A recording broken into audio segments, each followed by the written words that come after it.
Hello, podcast family. We wanted to talk about this incredible surprise giveaway that we are doing in the month of November before we dive into today's episode. So, for all of November, to celebrate my birthday and to give back to our besties community and to this community, we are offering a free scholarship tuition giveaway for all of our human design reader trainings. That means you will get for free our online comprehensive human design reader training, our Activate Your Golden Purpose training that has a personalized workbook. And for that course specifically, we only open up doors a few times a year. We've only ever had one other cohort. So you'll get special access to that, your special workbook, and you'll have also our Gene Keys course and our PHS, Primary Health System course. So it's all 4 of our trainings.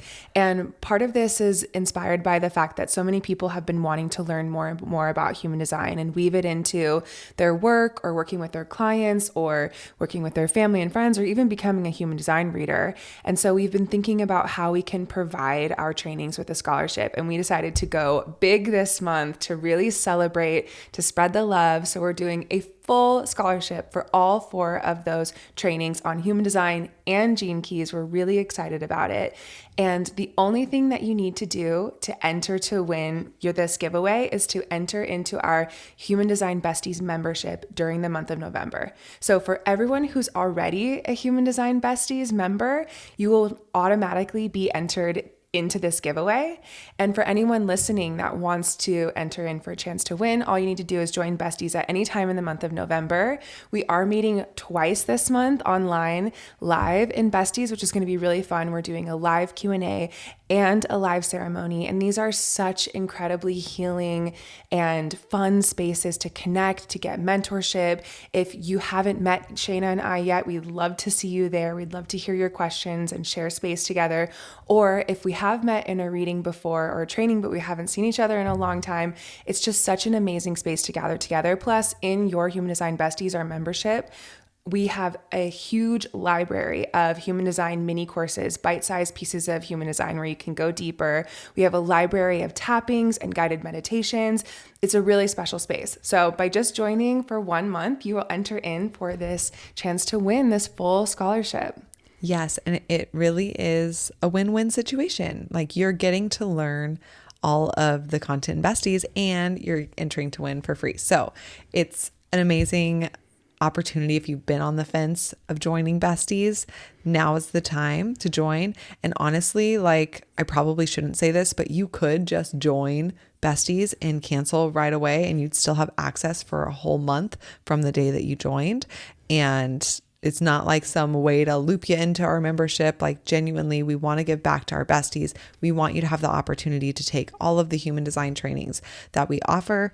And we just need more human design readers and experts in the world. There's so many people on this planet. And as we are moving into this new paradigm, it is needed now more than ever, right? Like this information is the foundation, the stability, the inner confidence that you need as we're navigating so much change. So the more people that understand the full depths of human design, the better. So this is our way of giving back and of connecting further and creating more community in spaces that are healing and supportive and are with like-souled individuals. So if you want to join us, you can find all of that information below in the show notes and by going to daylunalife.com and looking up your human design besties. Hello and welcome back to another episode of the DayLuna Human Design Podcast with your hosts Dana and Shayna. Today we are so excited for this guest. We have been so called to learning more about Mary Magdalene and the mystery schools, and maybe even one day having a Mary Magdalene retreat where we're journeying through France and learning and visiting these sacred sites. So stay tuned for that if that's something that comes together, because that requires so many logistics. But this actually came forward when we were in Egypt, that it was clear as day that we needed to have this journey and this initiation of some kind in this way. And so, yeah, it led us down this path of learning, and we came across this guest, or she came across our path, I would say, by somebody recommending her to us. And now she's here on our podcast, and we're so excited to talk to her and learn from her. She is so in alignment with her design. Her energetics feel incredible, and she feels like a mystery in and of herself. Like everything she says, I'm like, hold on. I have 20 more questions now. Hold on, wait. Can you clarify? Can you keep going? Can you decode what you just said? So it's a really fun conversation, and there's so many little nuggets of truth that come through that are going to start a whole maybe initiation journey, rabbit hole, new path in your life. So I know it has for me. I'm excited for you guys to tune in. Yes. So our guest is Aletheia Sophia. She is a 2/5 emotional manifesting generator, and she is a voice of remembrance and a steward of the sacred. Rooted in the Cathar lands of southern France, she tends Les Contes, a living sanctuary where waters, animals, and human hearts meet. She has once been a global teacher known for her sacred body awakening. Aletheia has shifted from global travel to deep rootedness. She now offers her work through the Shift Network, including Mary Magdalene's Sacred Journey Through France and the forthcoming Mary Magdalene Somatic Sacraments, which Shayna and I took this course, Mary Magdalene's Sacred Journey Through France, on the Shift Network. It was amazing. That's how we really got to know and love her work, and decided to have her on to share that with you. And her courses are not simply courses, but transmissions of embodied devotion, inviting a remembrance of Sophia's wisdom and the living radiance of feminine Christ within us all.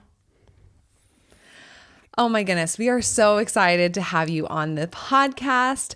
And both of us took your course where we learned about Mary Magdalene and journeying through France. And there's just so many, I don't know, I want to say alignments, but so many resonant things that have been happening throughout our lives and our journeys, and learning from you. And you just are such a wealth of knowledge. So I'm really excited to introduce you to our listeners and to talk about any and everything. But first of all, Aletheia, how are you doing today?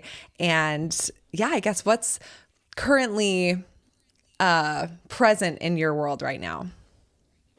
Well, for me, it is the autumn season, which means the house has grown quiet. And it's grown extra quiet because we're replacing the roof, and we have an enormous crane outside the front of the house. So it's quite scary. Wow. But during this lovely quiet period, I'm able to really focus in on beginning this next course with the Shift, 16 weeks. Wow. And I have come up with 16 embodied sacraments. So things to share in your body, to receive, and then to give out into your greater community. Wow. So I've been really studious.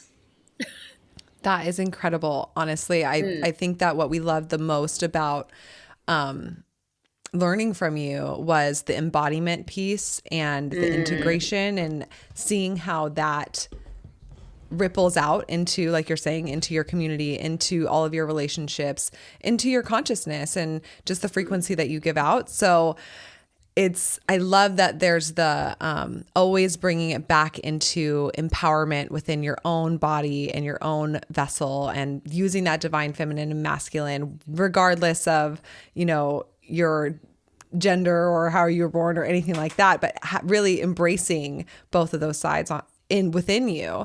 But I'm curious, before we just dive into, I have so many things that I want to get into and questions for you, but could you just introduce yourself to our listeners, what it is that you do and teach, and just a bit about your journey and what's brought you to teaching this work?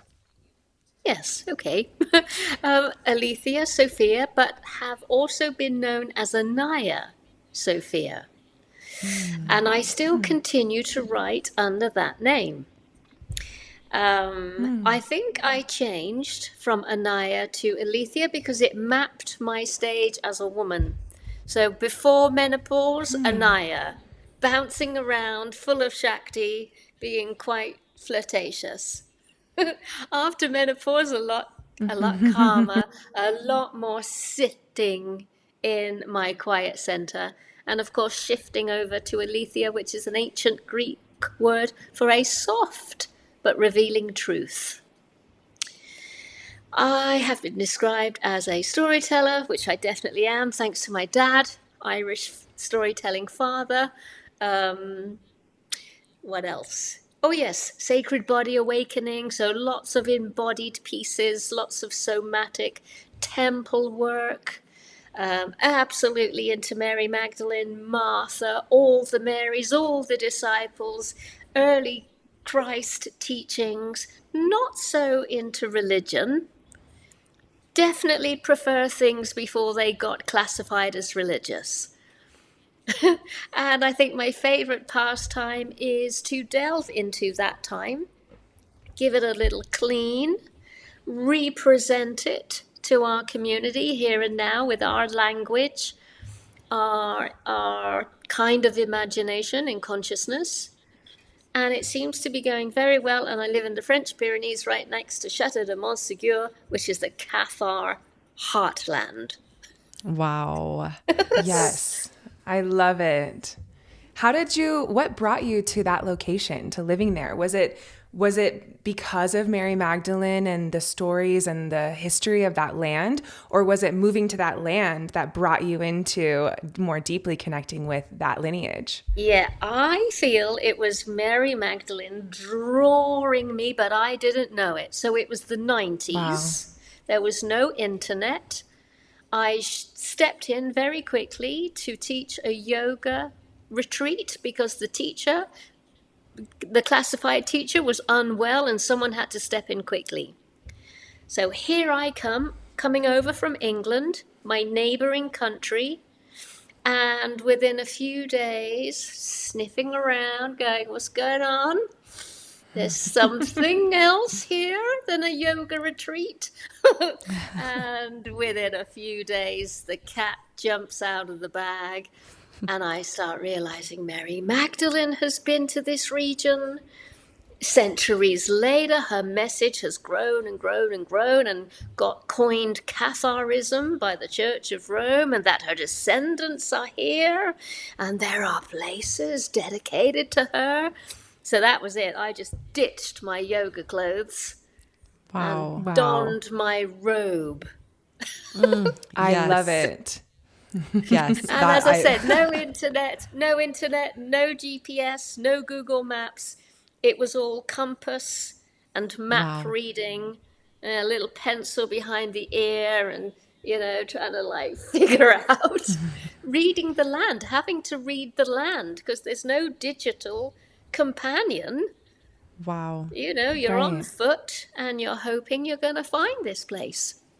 Yeah. And so in that, I definitely picture that as like a female and Indiana Jones vibes, but definitely. Were you just like hungry to piece it all together? Like what kind of was steering the exploration? And was it like, I feel like when I picture that in my mind, it's like you're going from place to place and you're just so in it, learning and asking questions and, I want to say interviewing people, but talking to locals. Following the clues. Yeah. Yeah. Was it like that, or was it kind of like over the years you're collecting stories? Well, I'd like to think of myself more as Tomb Raider. Oh, there we go. That is definitely perfect. But the thing is about this region, and it's still this way today, you find somewhere.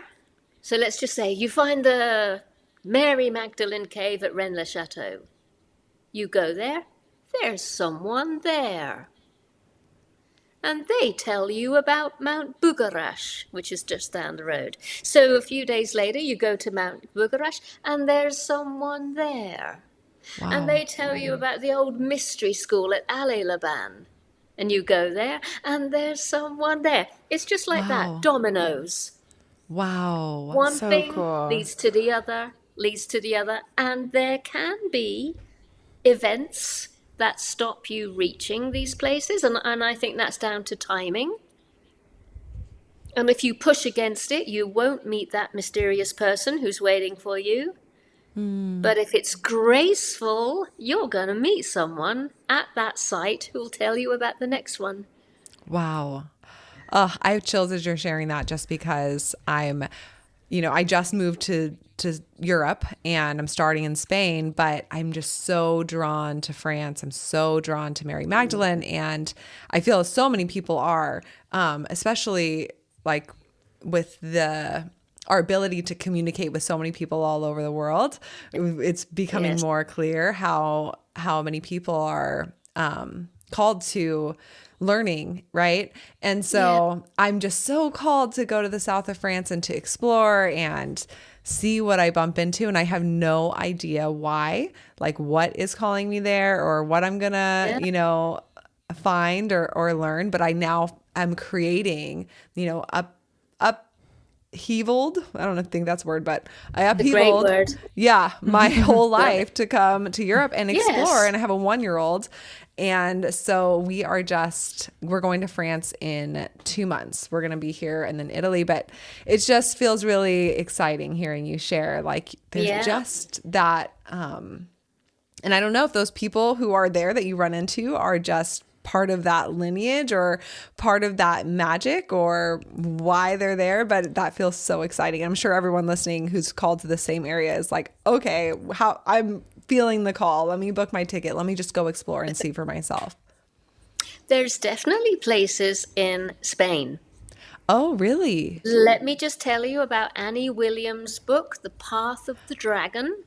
Oh my gosh. Ooh. Okay. So she lovely has name. mapped an entire pathway through the north of Spain connected to Mary Magdalene and dragon lines. Oh my gosh. Yeah, Cool. totally. Of the Annie dragon. Williams, The Dragon Path. The Dragon Path. Okay. I love it. Came out last year. Everyone's got a copy. Wow. Yeah. Honestly, like that's where I'm called, like north of Spain, south of France, like right in that area. And it always keeps coming right back around. So we'll see why. Yay. And I love this.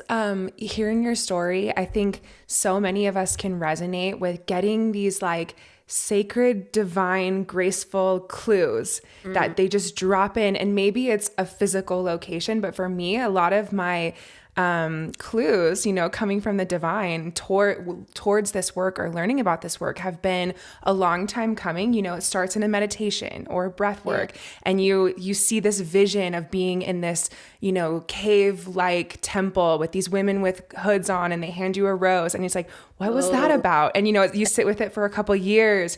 And then, eventually Shane and I, we just did a human design retreat, but traveling through Egypt and going to all of the different temples there and learning about Isis and Hathor and their potential connections and relationships to Mary Magdalene and Mother Mary. And, all of those clues, it's sort of like the more that you follow them, they end up leading you in your divine timing. And like you're saying, when you're doing it in flow, there's that grace or that alignment that you will receive the perfect thing for you in your journey, where you are. I think there's so many of us listening to this podcast right now that are drawn, that have this curiosity. And it is this deeper feeling. When I say curiosity, it's almost like a sacred curiosity, that pull within you. So I would love to just invite you to share with us, for those who are listening who maybe have heard the name Mary Magdalene, or maybe they've heard her name in a more traditional or religious sense. Can you just give us an introduction to who Mary Magdalene is, the Cathars, just kind of a quick, I know that's a huge topic that you teach about in long form through a lot of your courses, but I'd love to just invite you to open up the floor and share with us a bit about who she is and her teachings.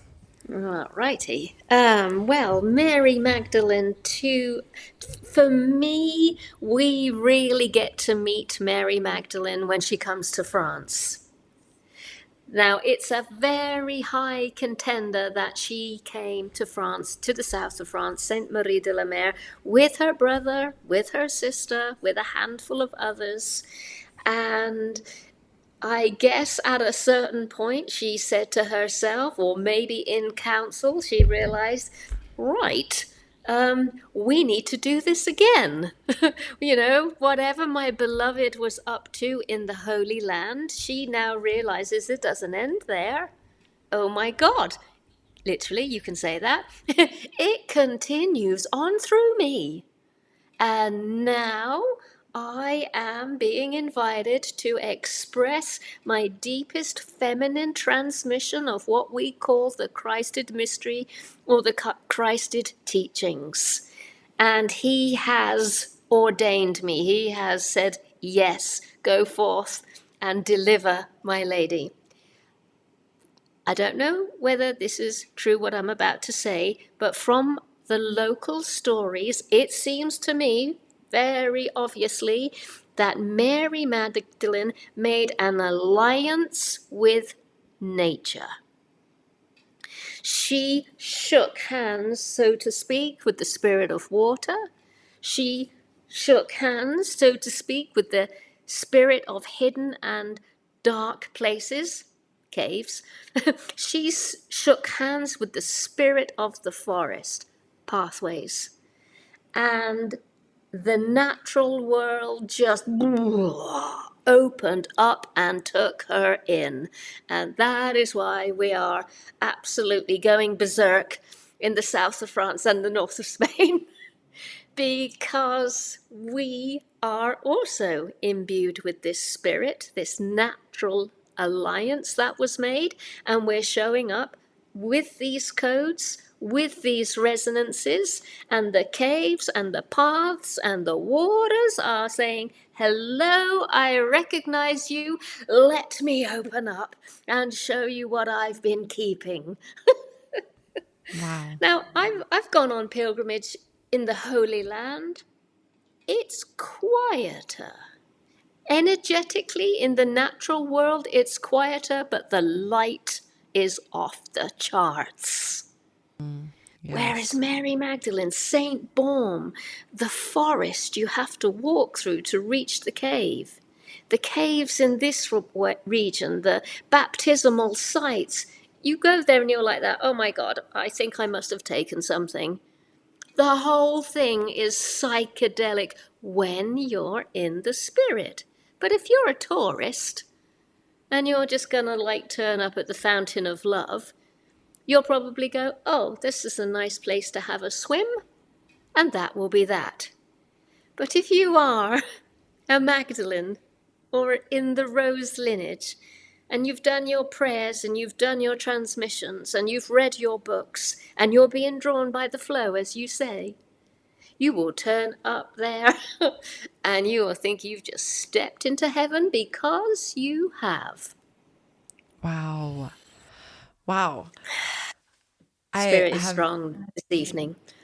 yeah, no, and I can feel the energy as you're sharing, right? I can feel it, almost like, and I feel like everyone listening too has that, it's palpable, right? Being there and feeling that energy.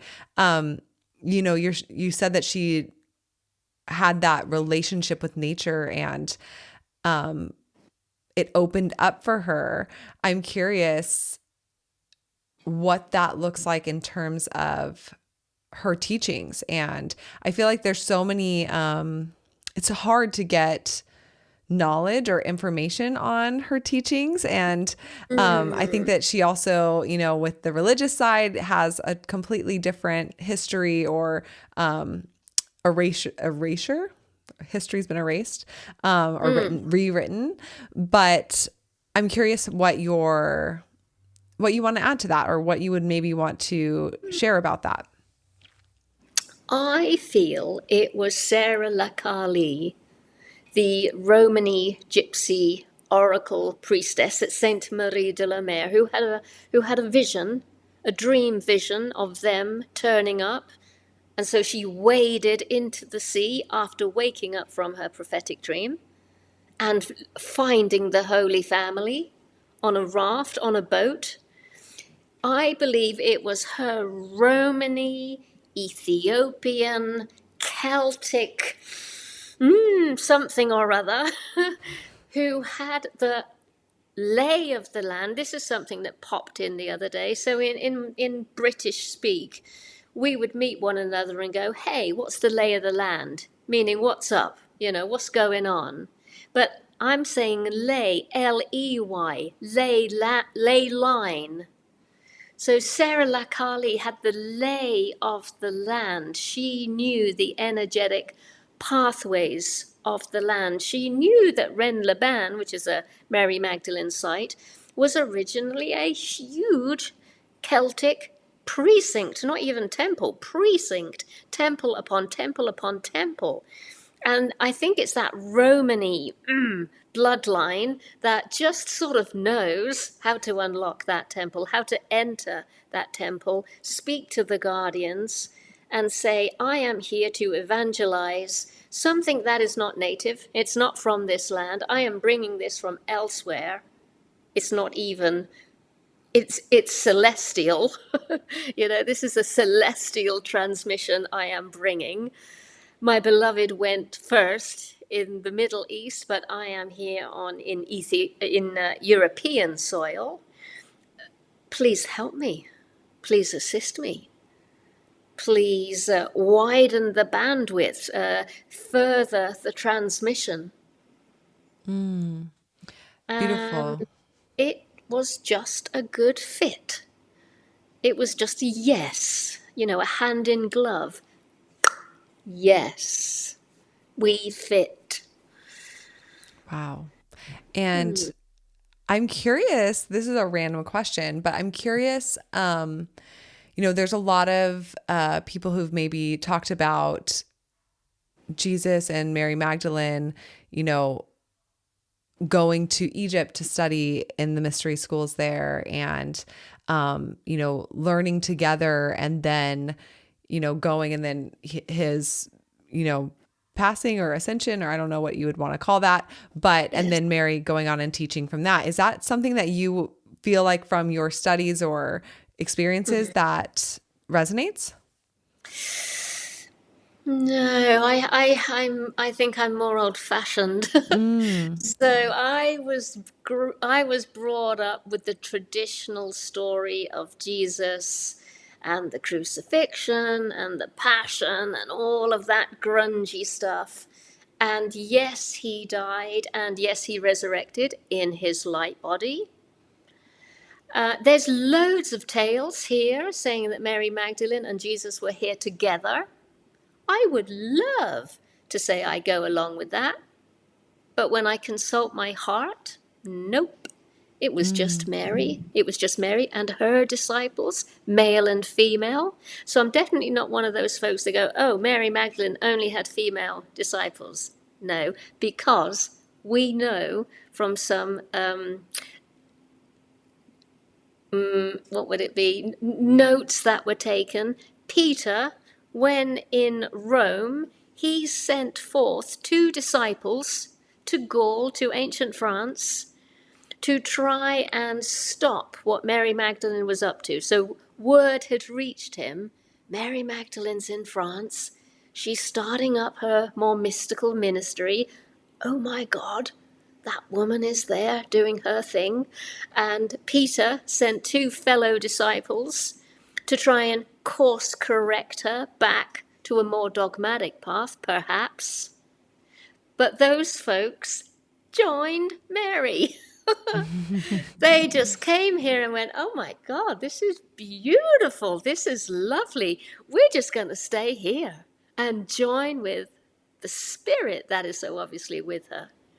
Wow. And then is that where the Cathar, like it branches off of that? The Cathars? Yes. But we are talking centuries later. Okay. Her And of teachings course- became known as Yes. the religion of Cathars, and they were considered a religion at that time. Is that right? Absolutely. But it was tiny, growing, outrageously big. There was even a time during the medieval period when the Pope was looking for a new one to take over. Names were going in a hat, so to speak.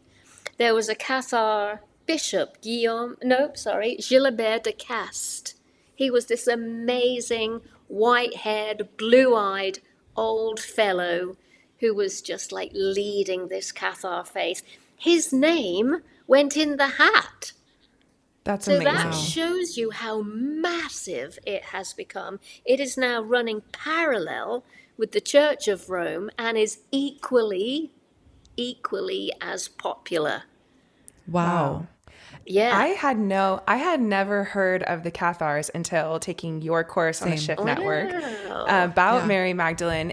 But I grew up completely non-religious. I had no one in my life that was religious. So I didn't know very many stories about Jesus. I didn't know very many stories from the Bible. And so and even I would say as a young person, I identified as an atheist. I was really like anti-religion. Yes. And through my spiritual awakening, I've really surprised myself how much I love learning about the original teachings Yes. of Jesus or Yeshua. Yes.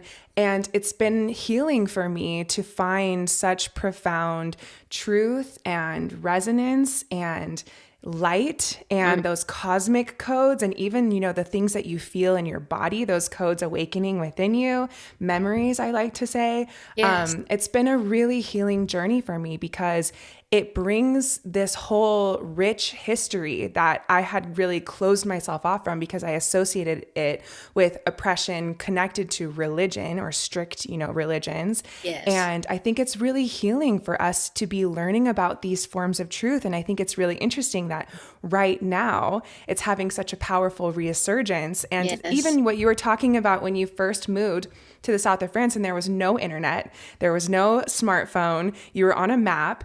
To Yeah. think about in such a small amount of time, 30 years, 40 years, whatever it is, that now we are being able to speak to one another. We're all in different countries on Zoom, and everyone listening to this podcast gets to connect with this information, this conversation, and the codes that are infused in the stories and the words that you're sharing. It's amazing to see how as technology expands, we are clearly in a new era of humanity where storytelling is coming back in a really powerful way, but different than ever before. So I just think it's interesting to kind of think about our evolution as humanity and as spiritual beings, and why this wisdom and storytellers like you who are teaching this wisdom, why it's coming back into people's lives. So I'd love to ask you, I'm curious to ask you your opinion, first of all, on the repression of the female wisdom or female power, and also your take on where we are right now and why you think so many people are interested in potentially rediscovering this wisdom in this moment in time. Wow. Super questions. Yeah. So first of all, I'd like to say early Christianity was not suppressing the feminine voice or teachings or leadership. No, not for 300 years. Wow. And what I've noticed about the early female Christian leaders, even though they didn't call themselves Christian, but that's how we understand what they are, they were so outrageously spirited. Maybe it was because they were given a sense of equality and a sense of independence, and they had a lot to make up for. But these ladies were outspoken, outlawed, outrageous, and absolutely wild and glorious in their leadership. Wow. So very high profile ladies. I'll just mention two: Thecla, Perpetua. And that's where you get that name, that word perpetuous. Oh, wow. Because Perpetua was perpetuous. They had the Holy Spirit with them. They were just on fire. Now, this is where we start to get a bit religious, which is not my go-to. But in the 3rd century, I believe that is when a lot of things shifted almost overnight. So Gospels in, Gospels out. I believe this is also the period where male priests were told, literally overnight, right, that's it, no more wives, no more sex. From tomorrow onwards, you are celibate. And if you have a wife and family, you leave today. Wow. So there was like a real noose around the Why? neck of the Why? feminine, starting there. So, not women at this stage. I would say family. I would say sexuality, which is the most potent force ever. So, there's like a choke, there's a choking on the feminine in terms of energy. Then woman, then girls, then this, and then that. Why the revival? Well, I have a real old thing about three eye Atlas. This flippin' comet Yeah. that's coming in. It just seems to be of the same continuum. There's something about it that just makes me go, oh yeah. Oh yeah, let's go, baby, let's go.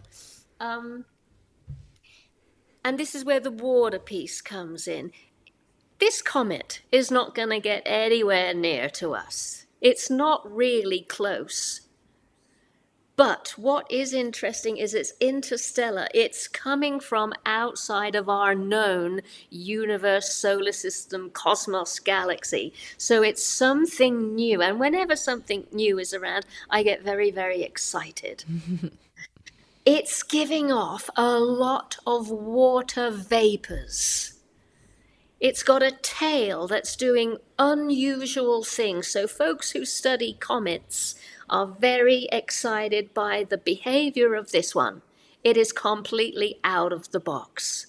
And what makes me go, ah, is when I realize how much water is connected to this little puppy, which means it's depositing into our solar system and will definitely, don't ask me how, ask Veda Austin, but I know it is interacting with our waters on our planet, our lakes, our rivers, our oceans, our springs. And again, like the tales of when you are attuned to Mary Magdalene and you go to her place, you think you've taken something and you're going to meet someone who's going to take you to the next place. It's the same thing. If we are going to be attuned to this arrival from God knows where and welcoming in this beyond the beyond consciousness, then I believe we're going to be in for a really big treat.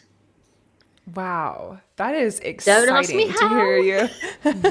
That is exciting to think about. And absolutely, I mean, when we were talking before recording, we were like, one of the things we want to talk about is water. And I was like, yes, because we love water. We are obsessed. We think about it every single day. And actually, something that I was thinking about, well, first of all, I want to say I had this really powerful dream when I was sleeping, walking in the darkness and coming upon actually Mother Mary. And she's wearing this veil that was kind of glowing. And she communicated to me, like, there's this cave here with these healing waters. And ever since that, I had that dream, I've been thinking so much about spring water, about water that drips in caves, about underground aquifers. I live in the desert, but there's actually a lot of underground aquifers here and spring water and points where you can find them. So I've been like obsessively going out and collecting spring water in different places and sitting with the water, feeling the water, receiving from it, especially water that's been down deep in the earth, or as we're talking about this comet,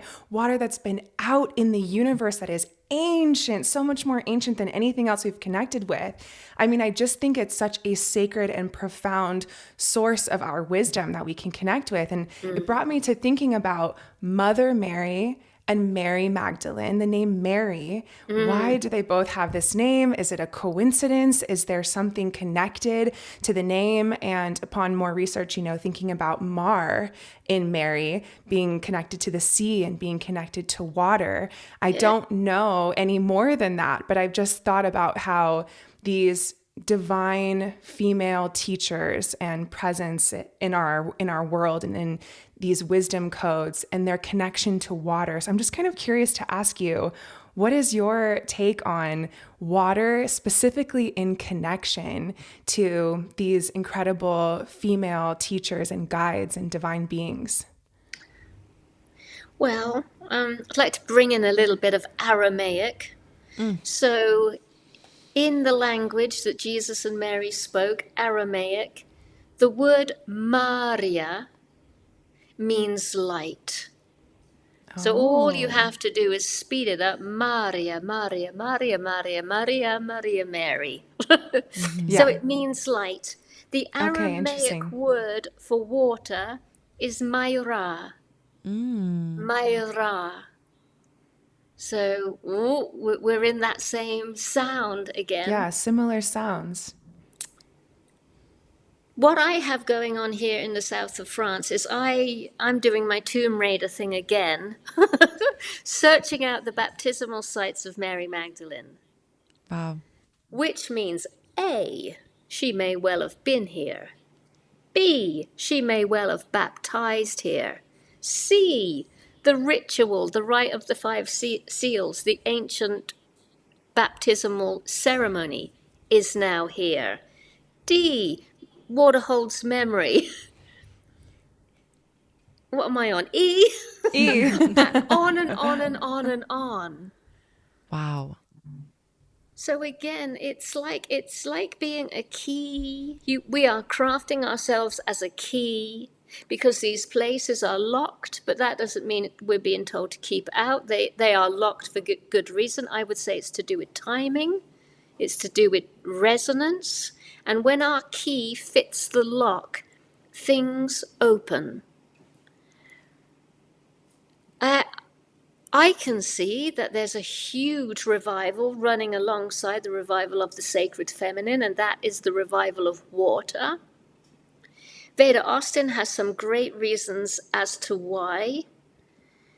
I was contemplating this the other day. Water.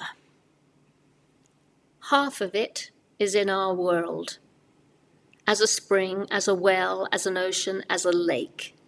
The other half of it is in the other world, in its origins. There is water everywhere, throughout our cosmos, throughout the planetary bodies, throughout the galaxy, on and on and on. So this is a theory. Again, can't prove it, it just feels true.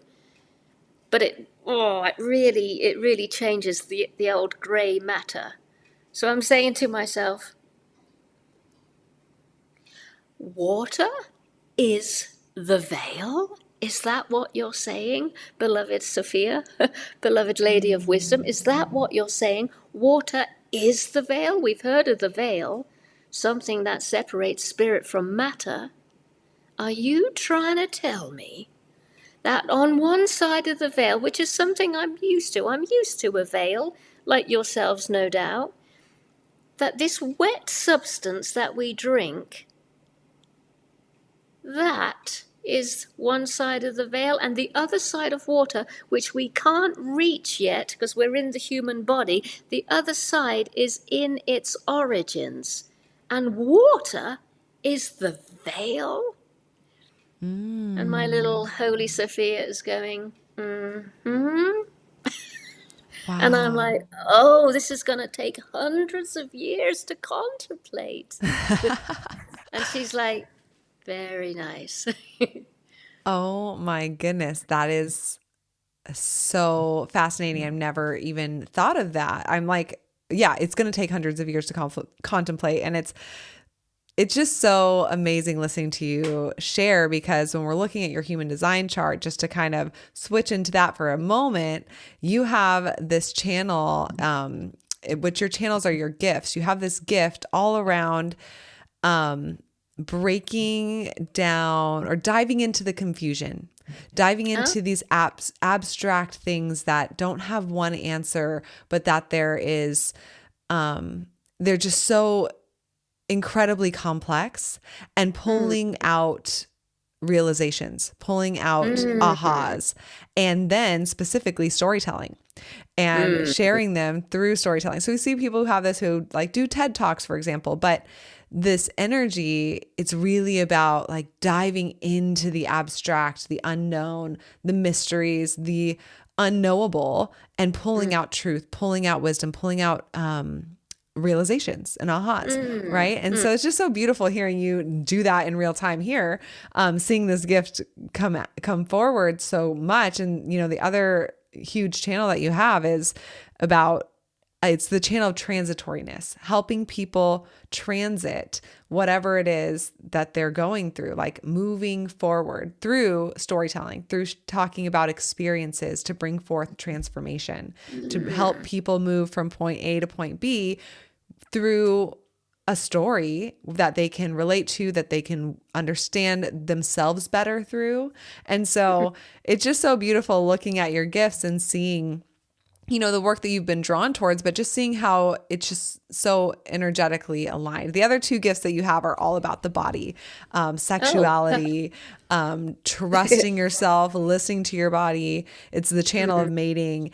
And then this channel of really wanting to help people and feeling responsible to, Oh God, yeah. yeah, feeling responsible to share values that help people heal and help them have their needs met and help them grow and transit and have realizations and heal their sexual intimacy energy, and that symbiotic give and take, and that divine masculine and feminine, if you want to call it, right? There's so many words for it, but it's beautiful to see those two sides. One is really abstract, and I don't want to say mental, but kind of mental and sharing, and the other is very embodied and felt and intuitive, right, in your body. So it's so cool to hear you talking about just everything that you're sharing and the work that you've been doing. And then last thing I'll say is,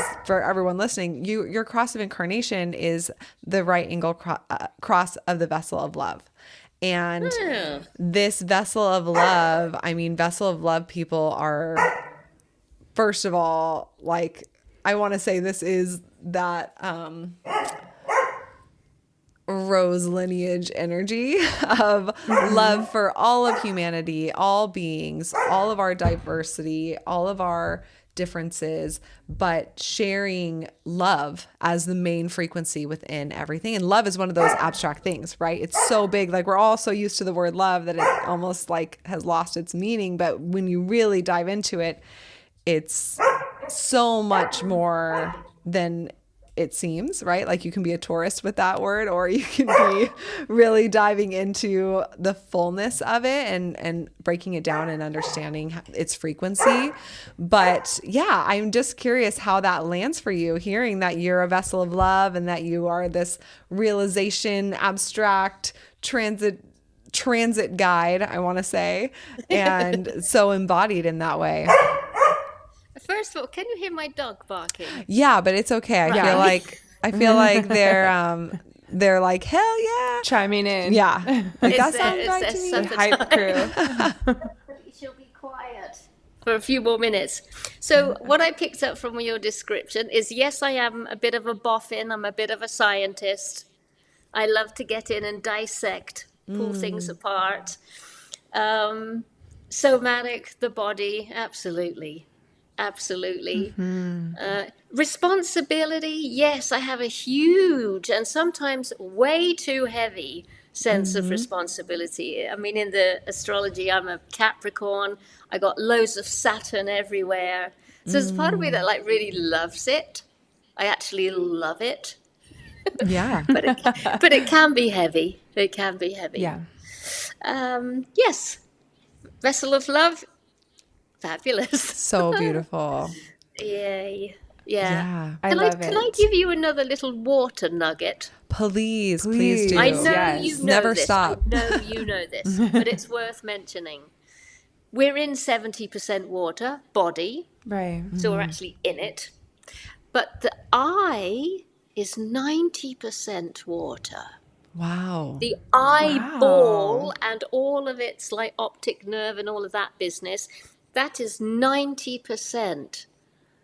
So why has the human body made this more watery. Because we're Interesting. totally looking out through it. Wow. And of Right. course, when we go underneath the water, we can open our eyes. Right. Yeah. So And when I'm we're just going thinking to play about, with that more. I don't know how, but yeah, when we're thinking about our eyes being the window to our soul, this kind of totally. portal, Yeah. and when we're thinking about water potentially being a veil Yes. that helps us, see a different world or see an Yes. illusion of a world with a That's different it. meaning behind or underneath. I mean, that's really Totally. fascinating. And Yeah. And speaking of, I go just want ahead. to add, and when you talk about, everything in this 3D physical world being mostly nothing, like mostly energetic, and our eyes are this looking out at this, like maybe through this veil. It's almost like touching a bit on, you could say, simulation theory. You could say the realm that we're in, or this dimension that we're in, is because we're seeing through our eyes, and there's all these other dimensions that we don't see because Yeah. our eyes are 90% water. I mean, there's so many places you could go with that it's Absolutely. exciting. It's fascinating. And also tears. Tears now take on a whole other quantum Wow. Wow. understanding. And Mary Yeah. Magdalene. Oh, this is an interesting thing. So in the Bible, Mary Magdalene is hardly mentioned. Yeah. That's just like totally weird. 7 times, I believe. But 5 out of 7 times she is mentioned because she is crying. Oh. So Mary Wow. Magdalene's superpower is her tears. Wow. Interesting. And That's there's something fascinating. I've been doing recently is I have been bottling. Your tears. Yeah, I got flipping loads of them. Oh my Wow. gosh. Wow. Wow. But when I have a sizable amount, that's going to be an anointing. Wow. Yeah. Wow. Oh my That's Start really gosh. collecting your cool. tears, ladies. Yeah, That when is we were in beautiful. Egypt, we were seeing all of these containers that were meant for collecting tears, and Oh, they'd dedicate the container to a specific era of your life. So maybe if a person passed that you loved and you cried those tears, you would collect them, and then that tear beautiful. jar would have this medicine connected to that, or Yes. tears around motherhood or grieving some other area of your Yes. life. And when I learned that, it immediately resonated inside of me, because I cry pretty much every day. I'm going to go ahead and say, cry about things that are beautiful. I Yep. cry about music. I cry about nature and sunrises and sunsets. And I also cry about, life and the mourning and the grief of losing, being able to detach from the physical. So I'm going to be thinking about that for a long time. And I also wanted to ask you, I feel like we have so many things to contemplate about water and the veil, but I also wanted to ask you about an actual veil that you wear over your head. This Yes. is something that I learned in your course, and I actually adopted, bringing into a lot of my ceremonies that I do, wearing a veil, because it just feels good. It feels like you are communing with the sacred in a deeper and more intentionally respectful way. So I would love to just ask you about the meaning of a veil and what it is that you teach about that, because definitely before going into this work, I was talking about when I was younger, I really identified as an atheist, and I thought of veils as something that potentially would be oppressive to feminine energy, like maybe like you're hiding, or like you don't want people to see you, or even when you're getting married. I mean, this is without any research. I just was thinking that it's like you're covering yourself up or you're hiding yourself. But can you teach us a bit about how you think of the veil as a sacred adornment and what the meaning can be? I'm reminded immediately of my marriage to Petey. So we had a Gnostic marriage, and we were placed under the veil of the high priestess. And it like I've got here, so it symbolized the bridal chamber. So me and Petey, we went over, so we looked like this. And underneath the veil, we are whispering our most intimate vows, because it's Wow. only for me and him and God. And so, in Gnostic terms, the veil is always a presence. It's a living presence. It's an aspect. It's a space. So it could be, so Mary Magdalene would lift her veil. And for her, perhaps, can't say for sure, for her it was the recognition that the Holy Sophia is now coming upon her. So like a hood, up and over it goes, like a cobra, and it's going over the brain, it's going over the transmission center. So Mary Magdalene's brain is in her skull, but the wisdom of the Holy Sophia is coming up and over. And from now on, that is what's going to come through the mind and out through the mouth. And Wow. another term, so for the bridal chamber, you're up and over completely. You're absolutely not in this world. You are in the bridal chamber. Wow. Interesting. Okay, so And for you can feel it. Yeah, definitely. and what I'm sorry for Yes. anyone who doesn't know, myself included, like what is the bridal chamber? In the Gnostic tradition, the bridal chamber is a like a visionary ascent. You're going up and up and up and up in consciousness.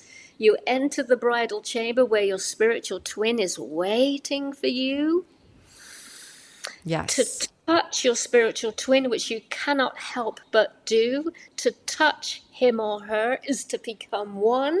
Whoa!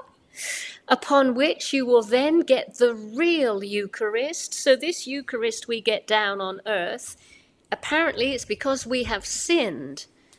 We've gone to confession, we're a little bit more pure, we're now able to take the Eucharist, the red wine, the little bit of bread. In the Gnostic tradition, nothing to do with sin. It's a matrimonial gift. You're being given the Eucharist because someone is celebrating your union. Wow. It's joy-filled, it's celebratory, it's glorious. Wow. And the moment you receive the Eucharist, the red wine, and the little piece of bread, woof, up you go again. A few more notches. So, Yeah. So yeah. I would love if you could just share you know, I guess maybe some of the core themes of Mary Magdalene's teachings, like for anyone who's unfamiliar, like what you shared about, the feminine wasn't oppressed, right?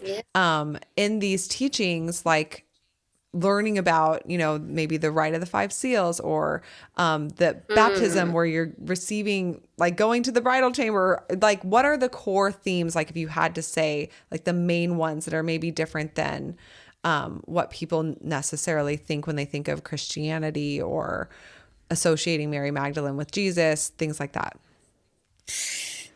So this jar she walks around with, the alabaster jar, we may think inside of it is a beautiful oil like a frankincense or rose or a spikenard, and it's just beautiful and fragrant.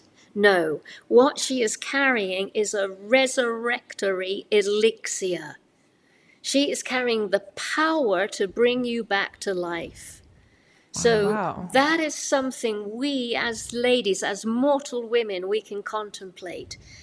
Are we ready? Do we believe? Can we trust ourselves to carry in our alabaster jar, just like Mary, on her hip, the elixir, the power of metamorphosis, like Isis and Osiris? Will we know when it is time to bring something back from the dead? Wow. That is what she represents. It's not about a little dab here and a little dab there. You start there. At the end, it is the great power of life over death. Wow. And it's this, it's the mind. Can we believe? Are we worthy? Do we have doubts? Can we trust ourselves with this level of medicine?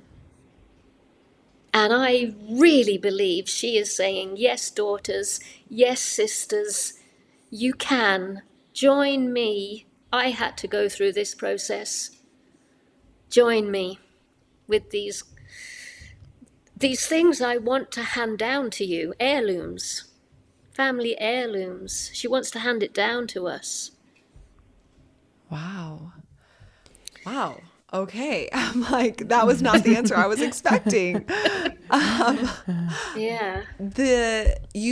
You taught us in your course doing the Lord's Prayer in Aramaic, and So Aramaic beautiful. has been coming round and Profoundly round. changed our lives. Yes. Oh, And wow. I had never even heard of Aramaic until your course. And now Same. it literally once a week, something comes through, like some class I'm taking or in Kabbalah or something so random. It's like, this is in Aramaic. And so from my understanding, this language that is a lost, forgotten language, the frequency of the tones that you're receiving when you hear it, that's a huge part of the transmission, right? Yes. And the message. So when we're talking about the Lord's Prayer and how, and religion in general and Christianity and Mary Magdalene, how it's been, watered down or twisted or kind of it's been edited to oblivion, maybe for control or whatever reason. When we're talking about the Lord's Prayer, hearing it in Aramaic was so healing for me. And then I believe somebody posted in your community like a translation of the Aramaic and then it next to the Lord's Prayer. Yes. And seeing the similarities, but also seeing the lack of depth and fullness that is available through maybe a different translation of it. Yes. But 2 questions. One, can you say the Lord's Prayer in Aramaic for our listeners so they can receive that transmission? And then the other question is, before you do that, saying the Lord's Prayer in Aramaic what is the purpose of it, right? Like, I know that I feel like the Lord's Prayer, when I learned about it, my grandma being really Catholic, and I grew up really Christian, unlike Dana. And, but the Lord's Prayer that I was taught was more for, I don't know, being studious, being good and Like to even prove almost that like you had it memorized. well, and Yeah, also and you to just like say it, cleanse like- yourself, like Yeah. because you're bad, so you need to say it, Yeah. that kind of Yeah. energy was behind it. So I'm curious from your perspective and, using the Lord's Prayer in Aramaic, what is the purpose of it and saying it and using it in your work? I'm going to reply from a beautiful scene I saw in The Chosen. Love. So I love The Chosen. It's a live streaming story of a very human Jesus with his very human disciples. And he was talking about the Beatitudes to his disciple Matthew, but he basically said, this is where you'll find me. So it's like coordinates. It's how Wow. can we find that Christed energy? And when you say the Lord's Prayer in Aramaic, on your breath, with lots and lots of breath, yeah, you pretty much land in the Sacred Heart. And like, there it is. Wow. There's that ever-living Christed presence. Wow. That's So let beautiful. me do it.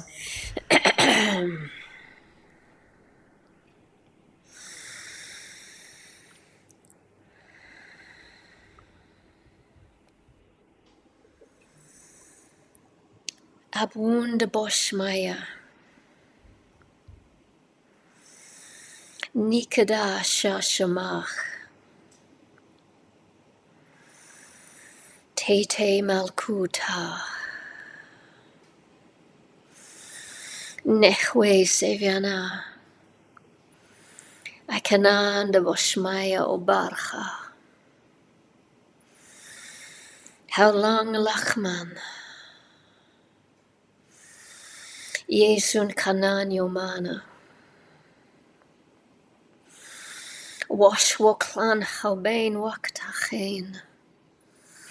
I Kanan de Shrokin Lachaya Bain. Ulatalan El Nesuna. Elapatsana Min Bisha. Metolda de la Kimal Kuta Wahaila Watishbukta. La alarm Armin. Amen.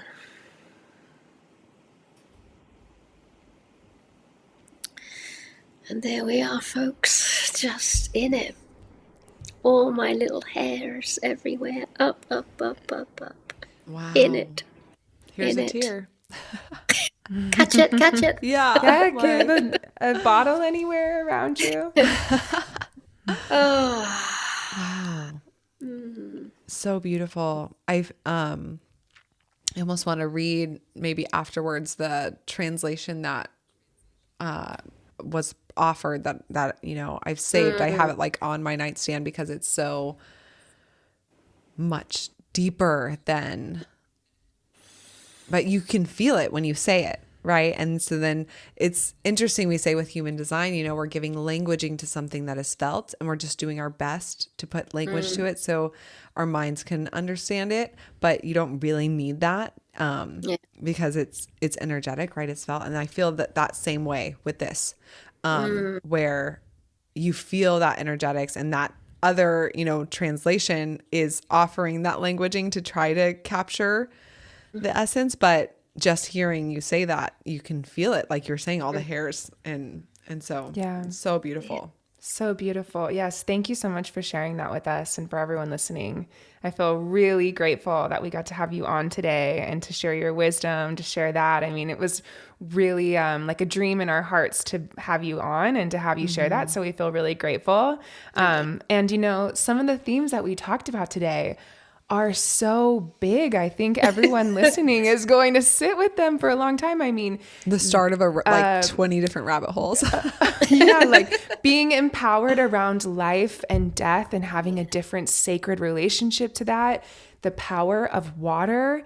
I mean, on that higher level, this connection to this comet that all of us are seeing some news about and thinking about it in this very ancient, sacred, the veil kind of what realm. I mean, these are all concepts that I think all of us listening to this conversation are going to continue to sit with and work through and find our own, pathways into exploring deeper. So I'm really grateful for that. And I loved what you said about one of the key themes of this line of wisdom is about trust.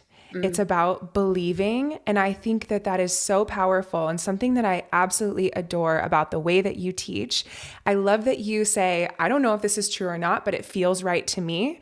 Or let me tell you a story that I've heard that feels resonant. And we take away the pressure for something to be true or untrue, black and white, like, and that's a very masculine, like our scientific formula for proving if something is real or not, I put in quotes.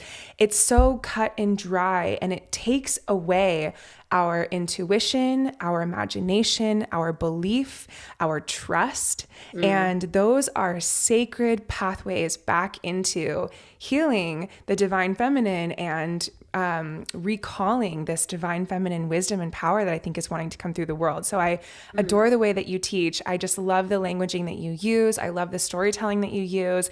I think it feels like, I've been getting this visualization a lot of either a door opening or a door closing. And when you tell a story, it's like this door opens and you can walk through without needing to know for sure, proven what the dates were, or, if this is documented in something. And I think that it's very healing for us all to listen to the way that you speak. And I feel like the codes of this wisdom and lineage are just exuding from who you are. So I really want to thank you so much for sharing your voice with us and your energy with us. And I'd love to ask you, how can people work with you? I know you have a new course coming on the Shift Network with Shayna, and I took your previous course on the Mary Magdalene lineage. It was amazing. So we highly recommend that. Tell people where they can find that and how else they can work with you and continue to learn from you.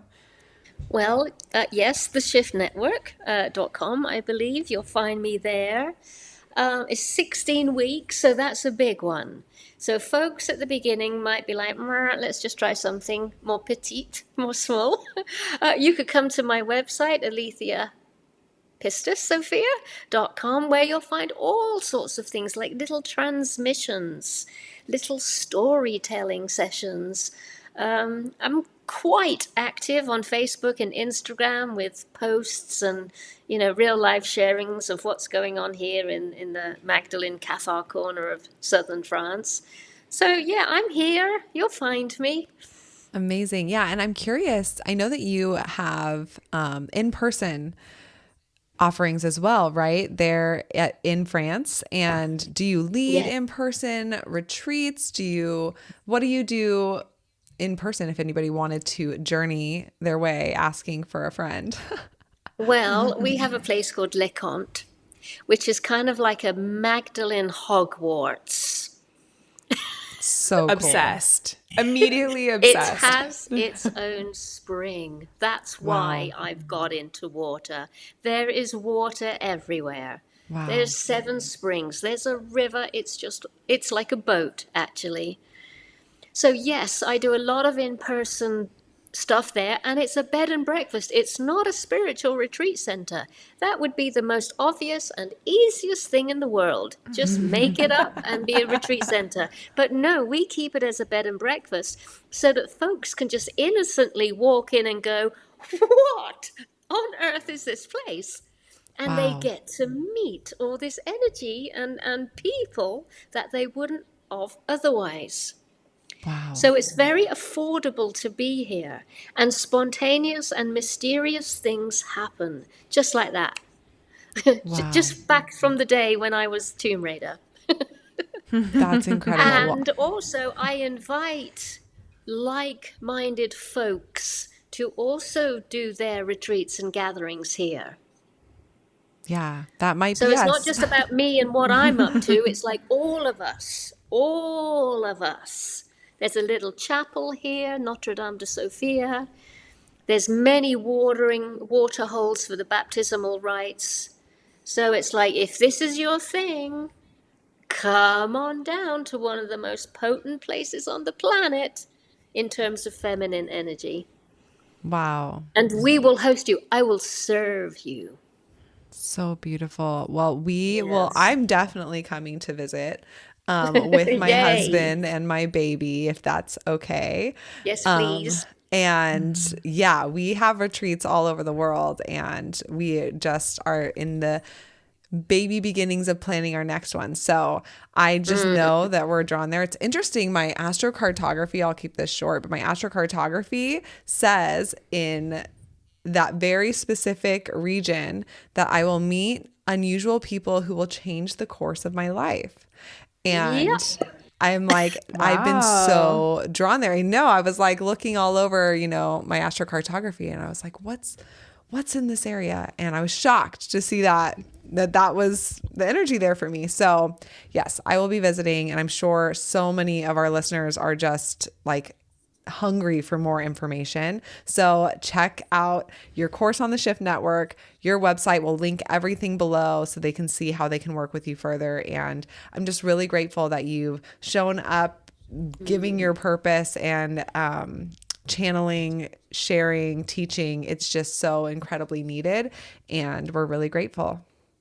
Thank you, you too. And I just want to say, I can see, I can hear, I can sense, and I can feel just how deep you have taken this and all the other things you have been studying. You are ambassadors, my lady. My ladies, you are ambassadors. Oh. I am just like jaw hanging open at how glorious you are. Wow, thank you. You just continue. Oh, thank you so much. That means so much to us, and we're doing our best. We'll keep going. Mighty fine job, ladies. Mighty fine. Wow, I am just beyond grateful to have had this conversation. And I just wanted to read off the interpretation of the Lord's Prayer in Aramaic that came across my path, because it's just so, it's everything, right? It's everything that we have kind of come around to, I feel like, in the spiritual place. And so you'll hear as I read it, but hopefully I don't butcher this too much, because obviously I'm reading it, a written thing.